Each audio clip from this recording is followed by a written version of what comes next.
You ask Tiger to solve. This deals with linear equations with one unknown.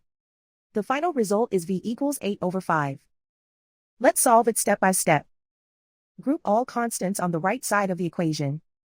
Subtract 8 from both sides. Group like terms. Simplify the arithmetic.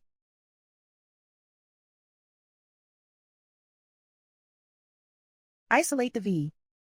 Divide both sides by -5. Cancel out the negatives. Simplify the fraction. Cancel out the negatives.